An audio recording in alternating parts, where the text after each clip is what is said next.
A very warm welcome to all my dear students. We will study about the dimensional analysis today.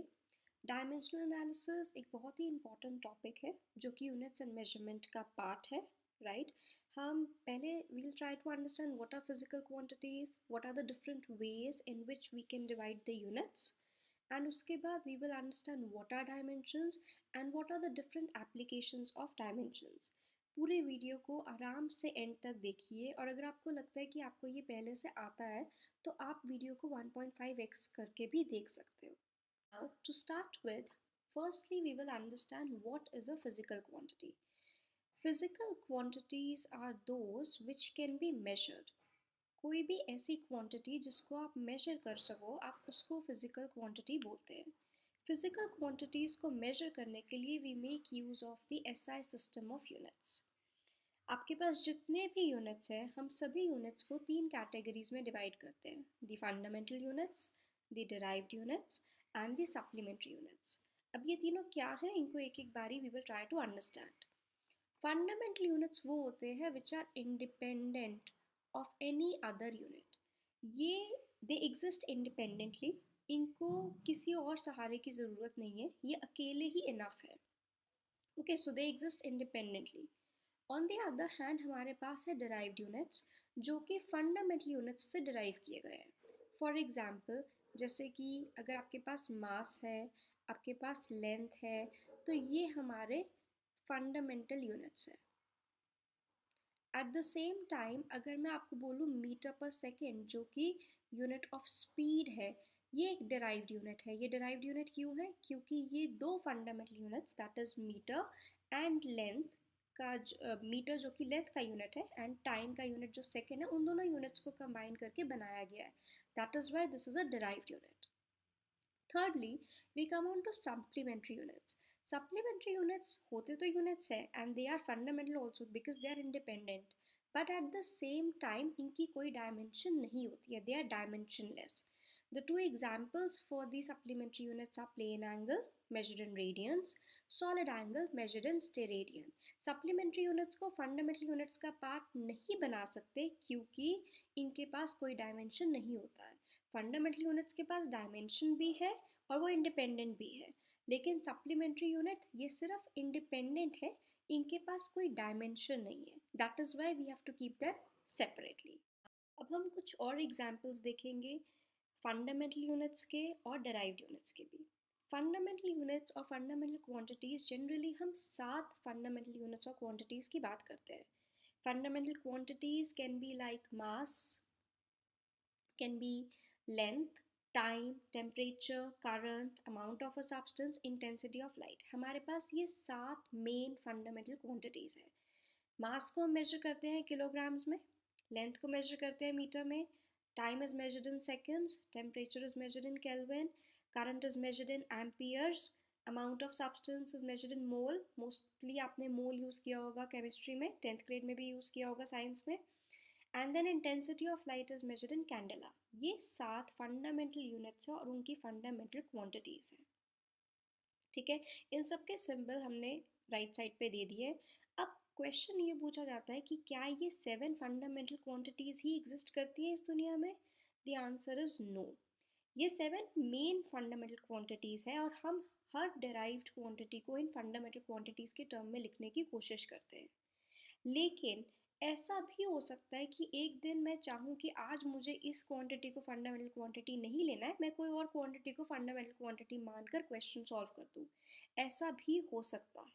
ठीक है, लेकिन वो question to question differ करेगा. In standard way by convention हम इन 7 quantities को ही fundamental quantities लेंगे और इनके साथ जुड़े हुए जो 7 यूनिट हैं उन्हीं को 7 फंडामेंटल यूनिट्स मानेंगे. सो हर क्वेश्चन के लिए बाय डिफ़ॉल्ट हम यही यूज़ करेंगे. बट हाँ, अगर क्वेश्चन ही हमें कहता है कि आप कोई और फंडामेंटल यूनिट लो या कोई और फंडामेंटल क्वांटिटी के साथ काम करो, फिर हम उसके साथ काम करेंगे. फाइन. अब जिस तरह से हमने फंडामेंटल क्वांटिटीज़ के डिफरेंट एग्जाम्पल्स देखे, उसी तरीके से हमारी जो डिराइव्ड क्वांटिटीज़ हैं उनके भी अलग एग्जाम्पल्स हैं. बात सिर्फ इतनी सी है कि डिराइव्ड क्वांटिटीज़ कभी भी एक इसके एक या दो कोई 10 एग्जाम्पल नहीं होते.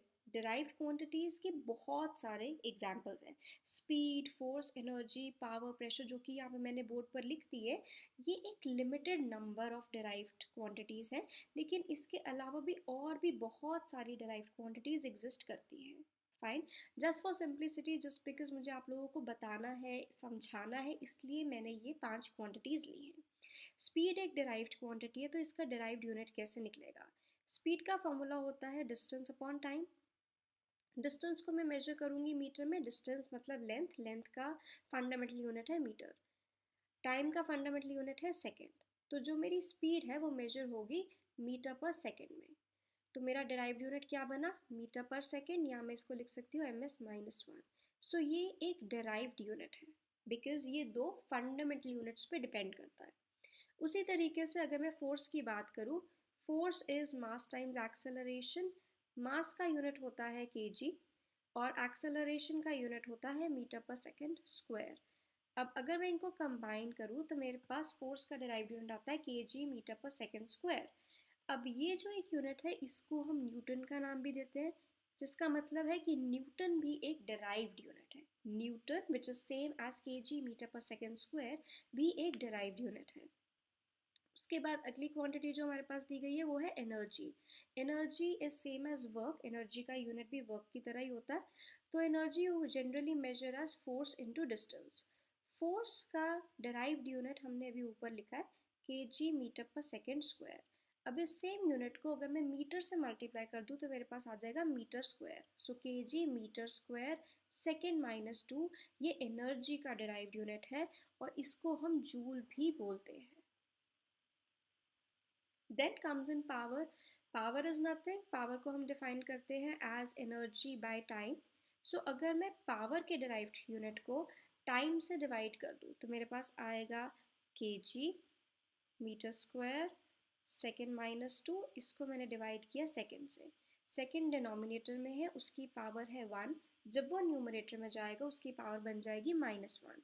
इसीलिए -2 और -1 को ऐड करोगे तो बनेगा -3। सो मेरा पावर का डिराइव्ड यूनिट है केजी मीटर स्क्वायर सेकेंड -3, और इसी डिराइव्ड यूनिट को we also call it as watt. Watt बोलते हैं उसे, right. And then comes in pressure. Pressure को डिफाइन किया गया है एज फोर्स अपॉन एरिया। अब फोर्स के यूनिट को मैं एरिया के यूनिट से डिवाइड करूंगी तो मुझे प्रेशर का यूनिट मिल जाएगा। फोर्स का यूनिट है मेरे पास KG metre per second square. अब इसको डिवाइड करना है मीटर स्क्वायर से। जब इसको मीटर स्क्वायर से डिवाइड किया, मीटर स्क्वायर जो कि डिनोमिनेटर में है वो न्यूमरेटर में गया, तो आपके पास आ गया KG metre. Metre to the power 1 था, -2 नीचे से आया, सो ये बन गई पावर -1 एंड सेकेंड -2। फाइन, इसी यूनिट को हम we also call it pascal. So ये सारे डिराइव्ड यूनिट्स हैं जो कि फंडामेंटल यूनिट्स पे डिपेंड करते हैं और वहीं से डिराइव किए गए हैं। These are just some examples, बहुत सारे एग्जाम्पल्स हैं हमारे पास डिराइव्ड यूनिट के, बट सिर्फ आपको समझाने के लिए मैंने कुछ ही एग्जाम्पल्स का यहाँ पे यूज़ किया है। This is all about the units. अगर आपको ये 3 यूनिट्स के बारे में इतनी सब चीज़ें पता है तो that is more than enough from your need point of view. बात करते हैं डायमेंशंस की। डायमेंशन क्या होती है? डायमेंशन बेसिकली किसी भी फिजिकल क्वांटिटी के लिए आप लिख सकते हो, फाइन। जब हम किसी भी फिजिकल क्वांटिटी जो कि एक डिराइव्ड क्वांटिटी है उसको जब फंडामेंटल क्वांटिटी के टर्म्स में लिखते हैं या फंडामेंटल यूनिट्स के टर्म में लिखते हैं, तो ऑब्वियसली जो फंडामेंटल क्वांटिटीज़ है जैसे कि लेंथ, मास, टाइम, उनकी कुछ ना कुछ पावर आ जाती है। वो पावर जो है उसको हम डायमेंशन बोलते हैं। So what is dimension? The dimension of physical quantity is the powers to which the fundamental units like length, mass and time are raised to obtain its units. Example देखते हैं, उससे समझते हैं। फॉर एग्जाम्पल मान लो कि मुझे area की dimension लिखनी है। किसी का भी एरिया निकालते हैं तो हम क्या करते हैं, लेंथ टाइम्स ब्रेथ, या हम लेंथ का स्क्वायर कर देते हैं। लेंथ का स्क्वायर अगर मैं फंडामेंटल क्वांटिटीज़ के टर्म में लिखूँ तो वो लेंथ स्क्वायर ही होगा, राइट। अब इसकी डायमेंशन लिखनी है। पहली चीज़, डायमेंशंस को हमेशा स्क्वायर ब्रैकेट्स में लिखते हैं, और जब भी हम डायमेंशन लिखते हैं मोस्ट ऑफ द टाइम वहाँ पे m यानी कि मास, l यानी कि लेंथ, t यानी कि टाइम प्रेजेंट होगा। ये तीन बाय डिफ़ॉल्ट हर डायमेंशन में आ ही जाते हैं, ठीक है। इसीलिए क्योंकि ये मोस्ट कॉमनली यूज है, इसीलिए हम इनको हर डायमेंशन में लिख देते हैं। अब जब एरिया की डायमेंशन लिखी तो एरिया के अंदर तो ना मास आता है ना टाइम आता है, इसलिए मास को हमने टू द पावर जीरो कर दिया, anything to the power zero is one. Time को भी टू द पावर जीरो कर दिया, so time to the power is time to the power zero is also one. अब लेंथ की power यहाँ पे आएगी टू, क्योंकि हमने लेंथ इंटू लेंथ किया तो लेंथ स्क्वायर हो गया। सो एरिया की डायमेंशन क्या बनी, m zero l to the power two t zero. I hope that's clear. एक और एग्जाम्पल लेते हैं, velocity. Velocity is displacement by time, या यहाँ पे डिस्टेंस अपॉन टाइम लिखा हुआ है वो भी ठीक है, क्योंकि हम डायमेंशन की बात कर रहे हैं। डिस्टेंस और डिस्प्लेसमेंट की डायमेंशन सेम होता है तो कोई फर्क नहीं पड़ेगा। डिस्टेंस यानी कि लेंथ, टाइम तो t ही है, वो फंडामेंटल क्वांटिटी है। सो बिकॉज हमारा टाइम जो है वो डिनोमिनेटर में है, जब न्यूमरेटर में आएगा तो उसकी पावर -1 बन जाएगी। So this becomes L T to the power -1। यहाँ से मेरी वेलोसिटी की डायमेंशन निकलती है m to the power zero, क्योंकि मास नहीं है, length to the power one and t to the power -1। Okay, ये this is the basic thing behind dimensions. अब क्योंकि हमने डायमेंशंस को समझ लिया है, हमने यूनिट्स को समझ लिया है, अब हमें एक बहुत ही इंपॉर्टेंट चीज़ समझनी है कि अगर मुझे यूनिट्स और डायमेंशंस के साथ इकट्ठे काम करना है तो क्या होगा। फाइन, इकट्ठे काम करना है मतलब अगर मेरे पास यूनिट है तो क्या डायमेंशन होना ज़रूरी है, अगर मेरे पास डायमेंशन है तो क्या यूनिट होना ज़रूरी है। इस चीज़ को समझते हैं हम नेक्स्ट स्लाइड में। अब मान लेते हैं कि हम डायमेंशन और यूनिट की बात करते हैं, ठीक है। हम यहाँ पे चार डिफरेंट सिचुएशंस की बात करेंगे। सबसे पहले लेट्स से कि मैं आपको I tell you that I have a physical quantity जिसके पास एक यूनिट है। फाइन, तो क्या उसके पास डायमेंशन होना ज़रूरी है? The answer is no. उसके पास डायमेंशन हो भी सकता है और नहीं भी हो सकता। अगर तो वो जो क्वांटिटी जिसकी मैं बात कर रही हूँ अगर तो वो फंडामेंटल क्वांटिटी है या डेराइव्ड क्वांटिटी है तो उसके पास डायमेंशन होगा। लेकिन अगर वो एक सप्लीमेंट्री क्वांटिटी है जैसे कि रेडियन, तो उसके पास यूनिट तो है लेकिन उसके पास कोई डायमेंशन नहीं है। That is why dimension will be a maybe. Second situation, अब मैं आपको कहती हूँ कि उसके पास यूनिट है ही नहीं है। अगर उसके पास यूनिट नहीं है तो उसके पास डायमेंशन भी नहीं होगा। यूनिट के बिना डायमेंशन हो ही नहीं सकता। फाइन, अगर उसके पास यूनिट नहीं है तो डायमेंशन भी नहीं होगा। थर्ड सिचुएशन में मैं आपको आके कहती हूँ कि मेरे पास एक क्वांटिटी है जिसके पास डायमेंशन है। अब अगर उसके पास डायमेंशन है तो उसके पास यूनिट तो होगा ही होगा, क्योंकि यूनिट के बिना तो डायमेंशन नहीं आएगा, राइट। अब लास्ट थिंग, अब हम कहते हैं कि उसके पास डायमेंशन नहीं है तो क्या उसके पास यूनिट होगा। अब क्योंकि उसके पास डायमेंशन नहीं है तो उसके पास यूनिट हो भी सकता है या नहीं भी हो सकता। अगर वो क्वांटिटी एग्जिस्ट करती है तो यूनिट होगा, और अगर क्वांटिटी एग्जिस्ट नहीं करती तो नहीं होगा। तो here your answer would be a maybe. Okay, I think all this is pretty clear. अगर यूनिट है तो डायमेंशन हो भी सकता है या नहीं भी हो सकता, लेकिन अगर डायमेंशन है तो यूनिट का होना ज़रूरी है। ओके, इसको बहुत ही जल्दी से यहाँ पे बहुत अच्छे से स्लाइड में दिया गया है that if there is a unit then the dimension may be there, if there is no unit then dimension cannot be there, if there is a unit then it may have a dimension, and if it does not have any dimension it may have a unit. Fine, अब हम आगे बढ़ते हैं और बात करते हैं applications of dimensional analysis की। हमारे पास तीन मेन एप्लीकेशंस होती हैं। Firstly there is dimensional analysis को हम यूज़ करके we can find out the correctness of a physical equation. अगर मैं आपको एक फॉर्मूला दूं और आपको पूछूं कि ये फिजिकली करेक्ट है या ये डायमेंशनली करेक्ट है, तो आप डायमेंशनल एनालिसिस यूज़ करके चेक कर सकते हो कि वो फॉर्मूला एग्जिस्ट करेगा या नहीं करेगा। Second situation, we can use dimensional analysis to derive the relationship between different physical quantities. जैसे मैंने आपको बोल दिया कि टाइम पीरियड है वो लेंथ और एक्सेलरेशन पे डिपेंड करता है, तो इनके बीच का रिलेशन निकालिए। हम ये रिलेशन निकाल सकते हैं डायमेंशनल एनालिसिस यूज़ करके। And the third and the last application is that we can use dimensional analysis to change from one system of units to another. ये 3 एप्लीकेशंस हमारी बहुत इंपॉर्टेंट है और यही सारी एप्लीकेशंस हम आने वाली स्लाइड्स में आने वाले टाइम में डिस्कस करने वाले हैं। इन सब के पीछे एक चीज़ बहुत इंपॉर्टेंट है, वो है हमारा प्रिंसिपल ऑफ होमोजियनिटी। ये प्रिंसिपल ऑफ होमोजियनिटी क्या कहता है? It states that the dimensions of each term on both sides of an equation must be same. अगर मेरे पास कोई भी इक्वेशन है जैसे कि x इक्वल टू वाई और ये इक्वेशन एग्जिस्ट करती है और आपको पता है that this equation stands true, तो इसकी जो भी यहाँ पे x की डायमेंशंस हैं they have to be equal to the dimensions of y। अगर ये दोनों डायमेंशंस इक्वल नहीं है तो आपकी इक्वेशन डायमेंशनली करेक्ट नहीं है। Your equation is dimensionally incorrect then. Fine.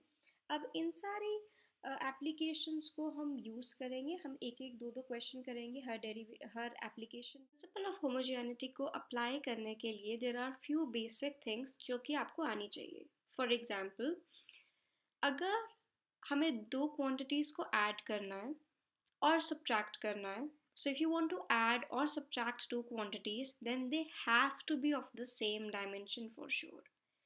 अगर दो क्वांटिटीज है जिनकी डायमेंशन सेम नहीं है तो आप उनको ऐड या सब्ट्रैक्ट नहीं कर सकते हो। ओके, ऑफ कोर्स अगर आपको मल्टीप्लाई करना है या डिवाइड करना है तो dimension can be anything, right. These are two basic rules जो डायमेंशनल एनालिसिस में अप्लाई होते हैं। क्या है ये दो बेसिक रूल्स?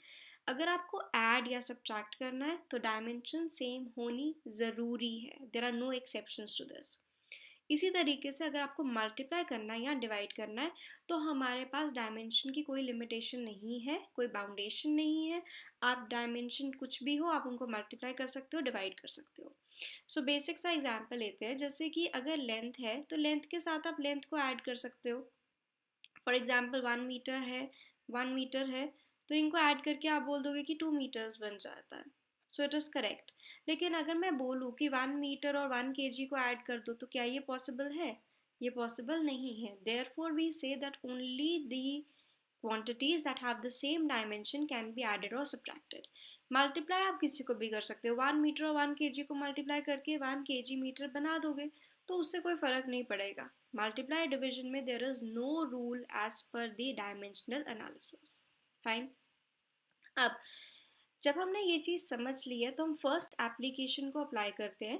फर्स्ट एप्लीकेशन को अप्लाई करने के लिए फर्स्ट एप्लीकेशन क्या थी? फर्स्ट एप्लीकेशन थी that we can use dimensional analysis to find out the correctness of a equation. एक इक्वेशन डायमेंशनली करेक्ट है या नहीं ये हम डायमेंशनल एनालिसिस से पता कर सकते हैं। अब उस चीज़ को पता करने के लिए क्या करना पड़ेगा? उस चीज़ को पता करने के लिए यहाँ पे हमें एक क्वेश्चन दिया गया है, we'll try to solve it out. Okay, यहाँ पे हमें कहता है check the correctness of the relation s is equal to u t plus half a t square where u is the initial velocity, a is the acceleration, t is the time and s is the displacement। ये s is equal to u t plus half a t square जो equation है ये आपने बहुत बार देखी है, बहुत बार पढ़ी भी है, बहुत बार अप्लाई भी करी है।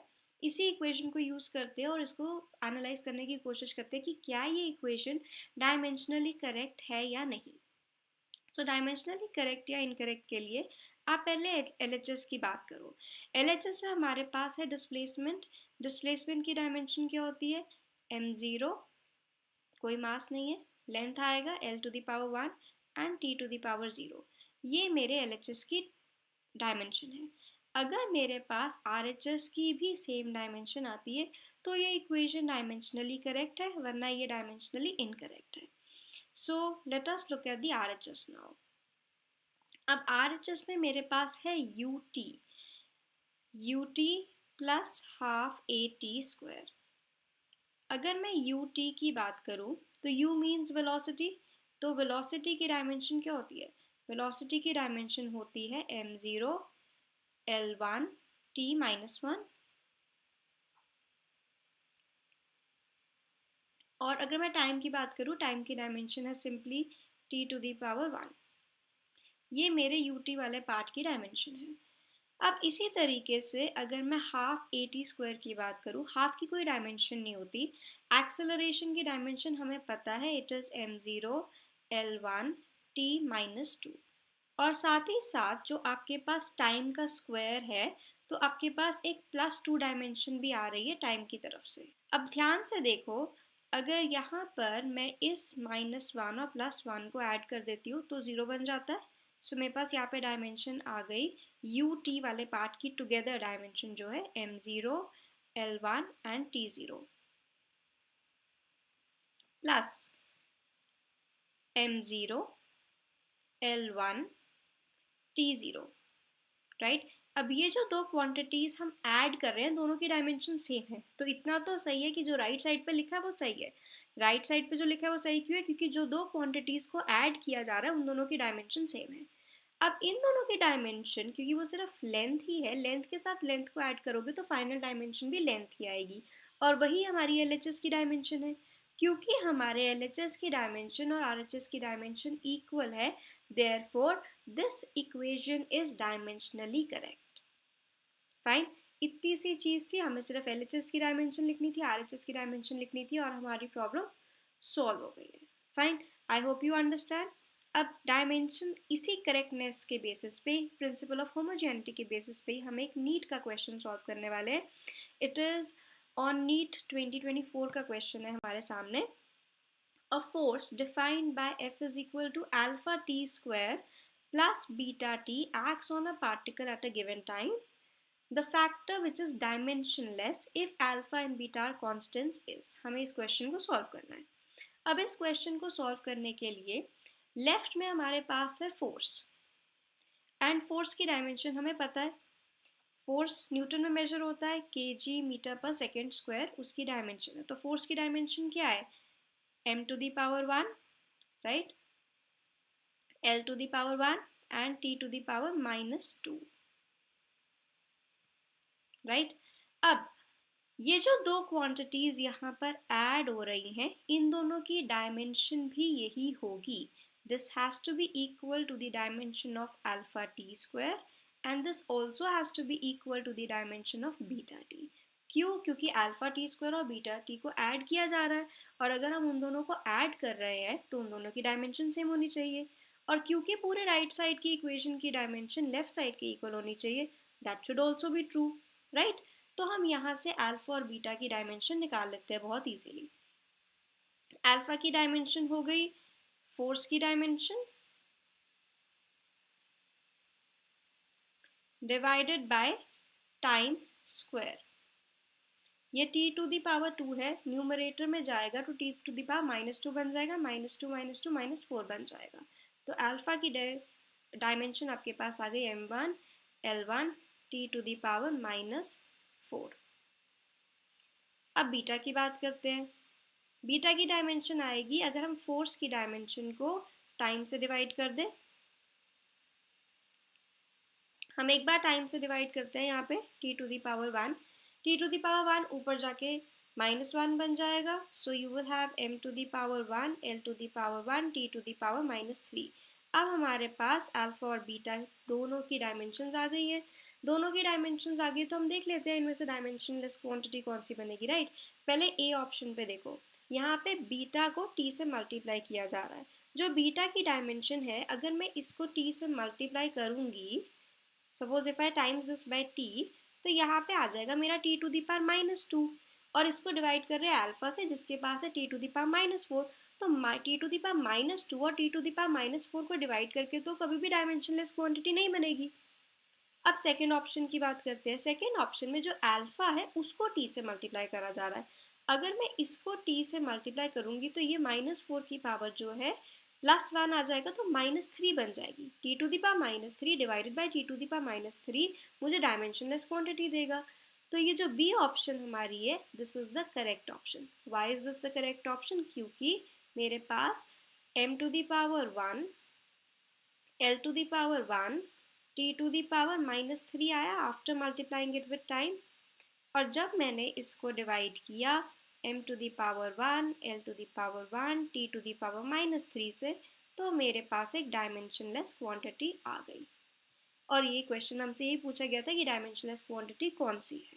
फाइन, आप इसको ऐसे भी देख के कर सकते हो कि अगर आप अल्फा और बीटा की तरफ देखो तो इनके अंदर एक टाइम की डायमेंशन का फर्क है। अल्फा में t टू दी पावर -4 है और बीटा में t टू दी पावर -3 है। अगर अल्फा को टी से मल्टीप्लाई कर दिया जाए तो उसकी डायमेंशन बीटा के सेम आ जाती है, और जब अल्फा बीटा की डायमेंशन सेम आएगी तभी तो उनको डिवाइड करने पे डायमेंशनलेस फैक्टर बनेगा। इसीलिए हमने इस क्वेश्चन में बी ऑप्शन को सही चुना। अब नेक्स्ट एप्लीकेशन की बात करते हैं यहाँ पे। अभी हमने ये समझा कि हम एक इक्वेशन करेक्ट है या नहीं ये डायमेंशनल एनालिसिस से चेक कर सकते हैं। अब हमारे पास सेकेंड एप्लीकेशन है डायमेंशनल एनालिसिस की, where we will try to derive a relationship between different physical quantities that are involved in a physical phenomena. आपको एक क्वांटिटी दी जाएगी और बताया जाएगा कि ये क्वांटिटी इन इन फैक्टर्स पे डिपेंड करती है, और यूजिंग दिस आइडिया आपको एक रिलेशनशिप इस्टेब्लिश करना होगा।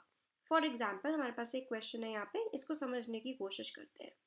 हमें कहा गया है the centripetal force acting on a particle moving in a circle may depend on mass, velocity and radius. Derive the formula for F using the method of dimensions. अब देखो हमें कहा गया है कि जो F है दिस इज प्रोपोर्शनल टू, हमें नहीं पता डायरेक्टली प्रोपोर्शनल है, इनवर्सली प्रोपोर्शनल है, कैसे है। सो हम सिर्फ ये मान लेते हैं that it is proportional to m to the power a, v to the power b and r to the power c। Proportionality को इक्वालिटी में चेंज करने के लिए कोई कांस्टेंट डालना पड़ता है। अब डायमेंशनल एनालिसिस से हम कांस्टेंट तो कैलकुलेट नहीं कर सकते, तो हम सिंपली एक कांस्टेंट को ले लेते हैं k, but we assume that this constant is dimensionless. So this is m to the power a, v to the power b, r to the power c. अब हम कुछ नहीं करेंगे, अब हम इन सब की डायमेंशंस लिखेंगे। ओके, सो डायमेंशंस लिखेंगे। फोर्स की डायमेंशन हमें पता है, it is m to the power 1, l to the power 1 and t to the power -2। साथ ही साथ कांस्टेंट को आप k को 1 लिख दो, कोई प्रॉब्लम नहीं है, बिकॉज हमें पता नहीं है और हम निकाल भी नहीं सकते यहाँ डायमेंशनल एनालिसिस से। m to the power a है, so I would have m to the power 1 to the power a। यहाँ पे मैं l और t इसलिए नहीं लिख रही हूँ क्योंकि कुछ जगह का भी कन्फाइनमेंट है, and at the same time it is just mass, तो मुझे और क्वांटिटीज चाहिए नहीं, बाकी वैसे भी जीरो है। For the velocity I have l t -1 and this is raise to the power b, और जो रेडियस है वो लेंथ है, तो I just have l to the power 1 and raise to the power of c। अब the only thing that we have to do is we have to compare the dimensions on both the sides. अब हम dimensions को collect करेंगे, like this is m to the power 1 into a is a, और कोई भी mass की term नहीं है, so हमारे पास m की power आ जाती है a। इसी तरीके से l की powers इकट्ठी करेंगे, यहाँ पे आएगा b and c, so I have b plus c।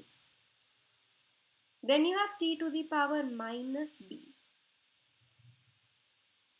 सिर्फ इतनी चीज़ें हैं हमारे पास। आप दोनों साइड की डायमेंशंस की जो पावर है उनको कंपेयर करो। So we will have a to the power a which is like m to the power a, तो a इज इक्वल टू 1। जो l की पावर है b plus c, that is also equal to 1, and minus b is equal to -2, यानी कि b is equal to 2। Because b is equal to 2, तो यहाँ पे अगर b को 2 डालोगे तो c आ जाएगा 1 - 2 which is -1। c to the power -1, b to the power 2 and a की आ गई आपके पास 1।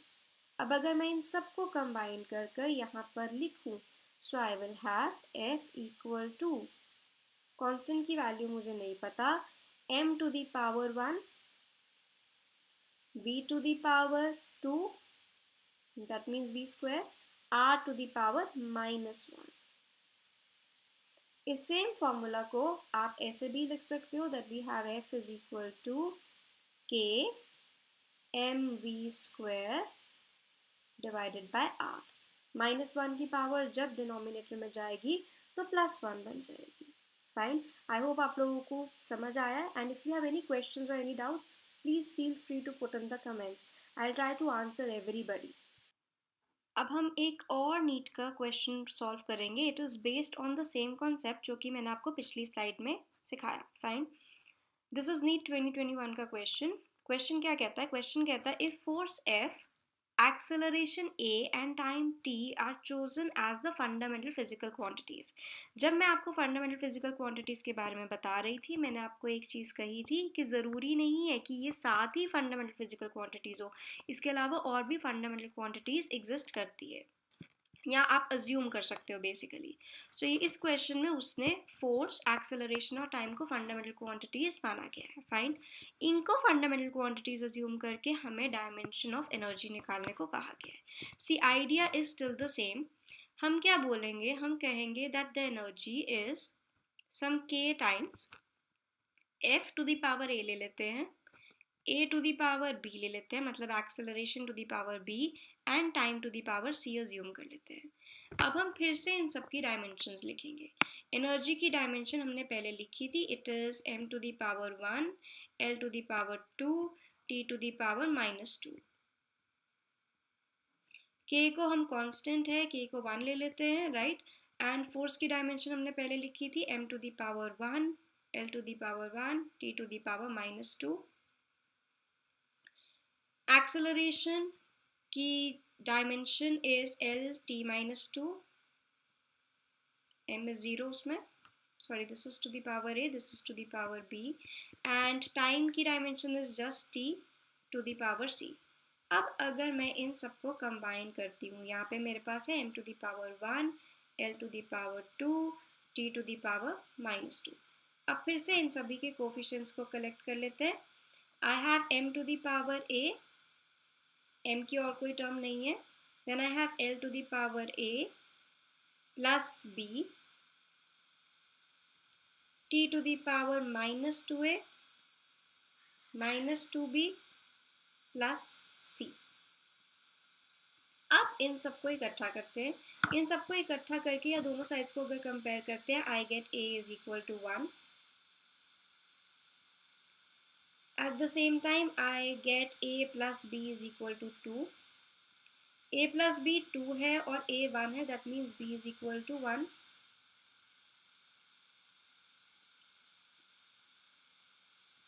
और इसी तरीके से I have -2a -2b plus c equal to -2. a is 1, so ये बन गया -2. b is also 1, so ये बन गया -2 as well. So -2 becomes -4 plus c is equal to -2. So यहाँ से आपका आ जाएगा c equal to 2. अब इन सबको अगर मैं कंबाइन करके इस इक्वेशन में लिखूँ, so I will get e is equal to f to the power 1, a to the power 1 and t to the power 2. So f a t 2. This is the dimension of energy. Fine. I hope you all understood here. Again, मैं फिर से repeat कर रही हूँ. आपके कुछ भी doubts हो, प्लीज़ कमेंट सेक्शन में अपने डाउट्स को लिखिए. I will definitely try to answer all your doubts. अब हम लास्ट डायमेंशन एनालिसिस की जो लास्ट एप्लीकेशन है उसकी तरफ आते हैं. लास्ट एप्लीकेशन थी when we can change from one system of units to another. यहाँ पर एक बेसिक सी अजम्पशन है, अजम्पशन भी and it is true also actually, that the product of the numerical value n and its corresponding unit u is constant. मतलब N U का जो product है that would remain constant. So अगर मेरे पास एक system of units है जहाँ पे न्यूमेरिकल वैल्यू है n1 और यूनिट का जो सिस्टम है वो u1 है, तो n1 into u1 which I have denoted here times n2 into u2 जो कि एक और सिस्टम ऑफ यूनिट्स में न्यूमेरिकल वैल्यू है, कॉरस्पॉन्डिंग यूनिट है, दैट वुड रिमेन कांस्टेंट. इसी बेसिक चीज़ को यूज़ करके हम एक सिस्टम ऑफ यूनिट्स से दूसरे सिस्टम ऑफ यूनिट्स में कन्वर्ट कर सकते हैं. दूसरी चीज़, मान लेते हैं कि एक सिस्टम है, राइट, जिसमें मेरी मास की डायमेंशन है m1 to the power a, l1 to the power b, t1 to the power c, और एक किसी और सिस्टम ऑफ यूनिट्स में I have n2, l2 and t2. सो इस तरीके से मैं इस इक्वेशन को लिखूंगी और इसी को यूज़ करके एक फॉर्म से दूसरी फॉर्म में कन्वर्ट करूंगी, एक सिस्टम ऑफ यूनिट्स से दूसरे सिस्टम ऑफ यूनिट्स में उसकी वैल्यू निकालूंगी. फाइन. इसके बेस्ड भी अब हम एक क्वेश्चन करेंगे, बहुत ही बेसिक सा क्वेश्चन है, इजी सा क्वेश्चन, हम डायरेक्टली ये फॉर्मूला यूज करेंगे. It says find the value of 100 joules on a system which has 20 centimeter, 250 gram and half minute as the fundamental units of length, mass and time. Fine. अब जब मुझे इसके बारे में बात करनी है, यहाँ पे सबसे पहली चीज हमें यहाँ पे डायमेंशन लिखनी पड़ेगी. मेरे पास क्या फॉर्मूला है? मेरा फॉर्मूला कहता है n1 m1 l1 t1 और मैंने इनको टू द पावर्स लिया था, to the power a, to the power b, to the power c has to be equal to n2 times m1, sorry अब हम 2 ले लेते हैं, m2 to the power a, l2 to the power b, t2 to the power c. ठीक है. अब मुझे इनको कन्वर्ट करना है. कन्वर्ट करने के लिए n1 की वैल्यू तो हमें दी गई है 100 जूल्स. ठीक है. अब जूल्स का मतलब क्या होता है? जूल्स का मतलब है कि ये एनर्जी है या वर्क है, उसकी डायमेंशन हमें पता है. उसकी डायमेंशन क्या होती है? m to the power 1, l to the power 2, t to the power -2. ये है हमारी एनर्जी की डायमेंशन और यही हमें यहाँ पे सब्स्टिट्यूट भी करनी पड़ेगी ए, बी और सी की जगह पे. सो n1 की वैल्यू मुझे पता है इस 100, क्वेश्चन में दी गई है. ठीक है. अब 100 जूल्स जब हम लिखते हैं तो हमारा जो मास है वो केजी में मेजर हो रहा है. So this is 1 kg. या हम एक काम करते हैं, अभी उसको m1 ऐसे रहने देते हैं, a, b और c को सब्स्टिट्यूट करते हैं. हम ऐसे लिखते हैं m1 by m2 to the power a. Fine. और a की भी हमें पता है तो मैं a को भी हटा देती हूँ, a की जगह पे लिख देते हैं 1. Similarly l1 by l2 to the power 2, t1 by t2 to the power -2. ये मैंने डायरेक्टली सब्स्टिट्यूट किया and this is giving me n2. ठीक है. अब m1 l1 t1 ये जो है ये SI सिस्टम ऑफ यूनिट है, क्योंकि जूल हमें पता है kg, मीटर, सेकेंड इन सब से बना गया है और हमारे पास है सेंटीमीटर, ग्राम, हाफ मिनट, ये कन्वर्जन करना है. ठीक है. सो अब हम इसको लिखते हैं यहाँ पे. कैसे लिखेंगे? m1 तो 1 kg है और जो m2 है वो बोला गया 250 ग्राम्स है. 250 ग्राम्स को आप ग्राम्स तो लिख सकते हो, लेकिन क्योंकि ये m1 और m2 का रेशियो, तो या तो मैं 1 kg को ग्राम्स में लिखूँ या मैं 250 ग्राम्स को kg में लिखूँ, तो इनमें से एक को आपको चेंज करना पड़ेगा. राइट. सेम यूनिट्स को ही डिवाइड कर पाओगे. सो आई विल टेक 250 ग्राम्स को 0.25 में चेंज कर देती हूँ, या क्योंकि हमारे पास बेटर ऑप्शन भी है, आप इसे 0.25 kg लिख दीजिए. ठीक है. To the power 1. Now L1 is 1 metre, L2 जो दिया गया दैट इज 20 सेंटीमीटर. 20 सेंटीमीटर को मीटर में करोगे तो 20 डिवाइडेड बाय 100 आएगा. 20 को 100 से डिवाइड करोगे तो 0.2 आएगा. And this is square. अब T1 जो है वो 1 सेकेंड दिया गया है और जो T2 है वो हाफ मिनट है. हाफ मिनट को सेकेंड में कन्वर्ट करोगे तो आएगा 30 seconds and this is to the power -2. चाहे आप सेकेंड्स को कन्वर्ट कर लो, चाहे मिनट्स को कन्वर्ट कर लो, जिसको भी कन्वर्ट करना है, आप दोनों में से एक को तो आपको कन्वर्ट करना ही पड़ेगा. ठीक है. अब 1 kg को 1 को 0.25 से डिवाइड करोगे, राइट, तो यू विल गेट 4. सो आपके पास यहाँ पे आता है 100 टाइम्स 4. 1 को 0.2 से डिवाइड करोगे तो यू विल गेट 5 और 5 का स्क्वायर मतलब 25. 1 को 30 से डिवाइड करोगे and this is to the power -2, तो आपके पास आ जाएगा 30 स्क्वायर. या आप इसको ऐसे भी लिख सकते हो 30 times 30. So what I get is 1 into 4 into 25 into 30 into 30. So अगर मैं इसकी वैल्यू निकालूँ, so this comes out to be 9 into 10 to the power 6. ये आपके n2 की वैल्यू है. जो कि 100 जूल्स था SI सिस्टम ऑफ यूनिट्स में, ये नए सिस्टम में उसकी वैल्यू हो जाएगी 9 इंटू 10⁶। एंड यही हमने समझना था यहाँ पर, फाइन, कि हम किसी भी यूनिट को फंडामेंटल यूनिट यूज करके एक नया सिस्टम डेवलप कर सकते हैं, और ये इस क्वेश्चन में हमने वही किया है। तो ये थी आपकी तीसरी और आखिरी एप्लीकेशन। सिंस अब हमें सारी एप्लीकेशन समझ आ चुकी हैं, let's move on to the last part of today's video, which is the limitations of the dimensional analysis. Dimensional analysis 100% times correct नहीं होती, इनकी कुछ limitations है, और वो limitations को बहुत ही ध्यान से यूज़ करना है, क्योंकि बहुत बारी आपको इक्वेशन दी गई है कि आप सोचोगे कि इसको डायमेंशनल एनालिसिस लगा के आंसर दे देते हैं, लेकिन आपका आंसर नहीं आएगा, क्योंकि जो डायमेंशनलेस क्वांटिटीज होती है, जो डायमेंशनलेस कांस्टेंट्स होते हैं, उनकी वैल्यू आप नहीं निकाल सकते डायमेंशनल एनालिसिस से, और ये डायमेंशनल एनालिसिस की सबसे बड़ी लिमिटेशन है। क्या है? The value of the dimensionless constant involved in a formula cannot be deduced from this method. पहली लिमिटेशन। सेकेंड लिमिटेशन, अगर कोई भी ट्रिग्नोमेट्रिक फंक्शन इन्वॉल्व है, कोई एक्सपोनेंशियल फंक्शन इन्वॉल्व है, कोई लॉगरिथमिक फंक्शन इन्वॉल्व है, तब भी आप डायमेंशनल एनालिसिस यूज नहीं कर सकते, because trigonometric functions, exponential functions और logarithmic functions all are dimensionless, उनके पास तो डायमेंशन ही नहीं है, तो डायमेंशनल एनालिसिस कैसे यूज करोगे? फाइन, सो किसी इक्वेशन में अगर ये आ जाते हैं तो देयर इज अ पॉसिबिलिटी कि आप डायमेंशनल एनालिसिस से उस क्वेश्चन को सॉल्व नहीं कर सकते। थर्ड लिमिटेशन, कुछ फिजिकल क्वांटिटीज ऐसी है जिनकी डायमेंशंस सेम है, जैसे कि वर्क, एनर्जी, टॉर्क, सबकी डायमेंशन सेम है। अब मैंने आपको ये डायमेंशन दे दी, ठीक है, और आपसे पूछा ये कौन सी फिजिकल क्वांटिटी है, तो क्या आप पता लगा सकते हो? आप नहीं पता लगा सकते, क्योंकि इतनी सारी फिजिकल क्वांटिटीज है जिनकी डायमेंशन तो सेम है, तो उनमें से कोई भी हो सकता है। हाउ वुड यू नो कि कौन सा है? right? And lastly, it never gives us any information about a physical quantity being a scalar or a vector. ये भी एक चीज़ है जो आप डायमेंशनल एनालिसिस से पता नहीं लगा सकते।